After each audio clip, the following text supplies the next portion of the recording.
Hello বন্ধুরা, welcome to scary টক্স।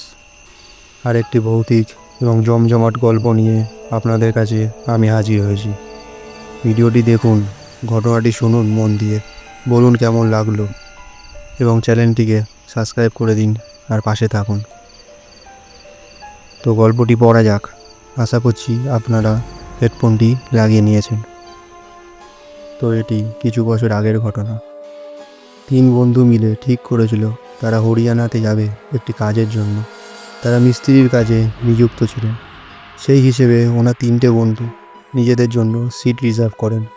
কিছুদিন পর আরও একটি বন্ধু তাদের সাথে যোগ হতে চাইলেন এবং তিনিও সেই কাজেই আবার যেতে চাইলেন, কিন্তু সময় কম থাকার জন্য সেই চতুর্থ ব্যক্তিরই টিকিট কনফার্ম হয়নি এবং তিনি মনে সাহস নিয়েই টিকিট ছাড়া সেই রিজার্ভেশন কামরায় উঠে যান এবং 3 বন্ধুর সাথে যাত্রা শুরু করে দেন। এবং তিনি একটি ফাঁকা বার্থ দেখে নিজে নিশ্চিন্তে ঘুমিয়ে পড়েন। যথারীতি সন্ধ্যার সময় টিটি সাহেব এসে ওনাদের টিকিট চেক করেন এবং চলে গেলেন, কিন্তু চতুর্থ ব্যক্তিটি সেখান থেকে সরে গিয়ে লুকিয়ে পড়েন এবং টিটি সাহেবের হাত থেকে কোনোরকমভাবে বেঁচে যান। তখন হঠাৎ মাঝরাত, রাত 1:30 বাজে। তখন বার্থের বেশিরভাগ লোকই ঘুমিয়ে পড়েছিলেন। একটা অদ্ভুত নিস্তব্ধতা পুরো কামরা জুড়ে।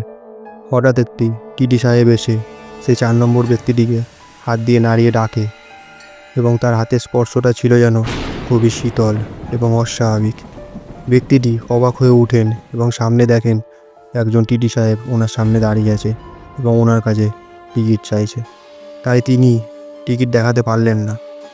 সেই টিটি তখন সে ব্যক্তিটির উপর অনেক রাগারাগি করতে থাকলেন এবং রেলের রুল সম্পর্কে ওনাকে বোঝাতে লাগলেন।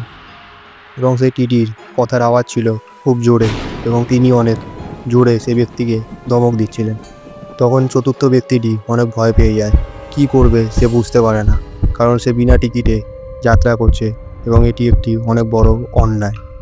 কিন্তু আশ্চর্যজনকভাবে এত জোরে ওনার কণ্ঠ শুনেও কেউ ঘুম থেকে উঠছে না এবং কেউ কাছাকাছি আসছেও না।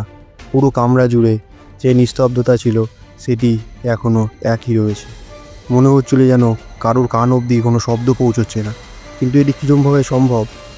যেখানে এত আওয়াজ এবং টিটি এত ধমক দিচ্ছেন, তা সত্ত্বেও কারোর কানে কোনো রকম আওয়াজ যাচ্ছে না। এটা কীরকমভাবে সম্ভব? আমি নিজেও সেই জিনিসটা বুঝে উঠতে পারছিলাম না। তখন সেই ব্যক্তি ভাবলো আমি টিটি সাহেবের কাছে ক্ষমা চেয়ে বিষয়টি সামলে নিই। এমনকি ওনার 3টে বন্ধুও যে ছিল তারাও নিশ্চিন্তে ঘুমাচ্ছিল, তারাও পর্যন্ত উঠে আসেনি। বেগতিক বুঝে সে আর চুপ রইল না। সেই ব্যক্তিটি টিটি সাহেবের হাত পা ধরে এবং বলে ওঠে, স্যার আমি অনেক ভুল করেছি, আমার অনেক বড় ভুল হয়ে গেছে স্যার, দয়া করে আমায় ছেড়ে দিন।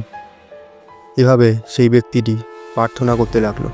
হঠাৎ করে সেই ব্যক্তির আওয়াজ শুনে সবাই ঘুম থেকে উঠে পড়ল এবং একে একে লোকের ভিড় লেগে গেল। তখনই সে সন্ধ্যাবেলা টিটি সাহেবটিও সেই গণ্ডগোল দেখে দৌড়ে চলে এলো। সবাই জেনে গেল যে ব্যক্তিটি বিনা টিকিটে ট্রেনে সফর করছিল। তখন 2-3 জন আলাদা আলাদা টিটি সাহেব এসে ওনাকে ধরলো এবং জিজ্ঞাসা করলো সমস্ত ঘটনাটি। সব ঘটনা শুনে তখন ব্যক্তিটি বলতে শুরু করলো। সেই সব ঘটনা শুনে সব টিটি সাহেব নিজেদের মধ্যে কিছু অজানা কথা বলা বলি শুরু করলো। সেই মুহূর্তে কিছু যাত্রী জিজ্ঞাসা করলো, ব্যাপারটি কী হয়েছে স্যার এখানে? তখন টিটি সাহেব সবাইকে জানালেন যে আজ থেকে ঠিক 5 বছর আগে আমাদের এই সেম ট্রেনেই লোকবি একজন ব্যক্তি বিনা টিকিটে যাত্রা করছিলেন। তখন ঠিক রাত 1:30 বাজে। তখনই সেই টিটিটি ব্যক্তিটিকে হাতে নাতে ধরে ফেলেন এবং ধরে নেওয়ার পর সে ব্যক্তিটি ভয়ে পালানোর চেষ্টা করে এবং টিটিও ওনাকে কোনোরকমভাবে ধরতে গিয়ে ঘটে যায় এক অঘটন। সে ব্যক্তিটির ধাক্কা লেগে টিটি সাহেব ট্রেন থেকে নিচে পড়ে যান এবং সে সেখানেই নিজের জীবন হারিয়ে ফেলেন। এবং তখন থেকেই সেই টিটি সাহেব আজ অবধি নিজের ডিউটি করে যাচ্ছেন এই ট্রেনেই। তবে এরা প্রথম না, এই ট্রেনে এর আগেও এরকম ঘটনা অনেক ঘটেছে। যারা যারা বিনা টিকিটে এই ট্রেনে তাদেরকে আমাদের টিটি সাহেব ধরে ফেলেন। তো এই ঘটনা শুনে সেই বার্থের সমস্ত ব্যক্তির মধ্যে একটি ভয়ের সৃষ্টি হয়েছিল। তার ফলে সবাই পুরো রাতটি জেগেই কাটিয়ে দেন। এই ছিল সেই রহস্যের ট্রেন যাত্রা। কেমন লাগলো ভিডিওটি আমার কমেন্টের মাধ্যমে জানান।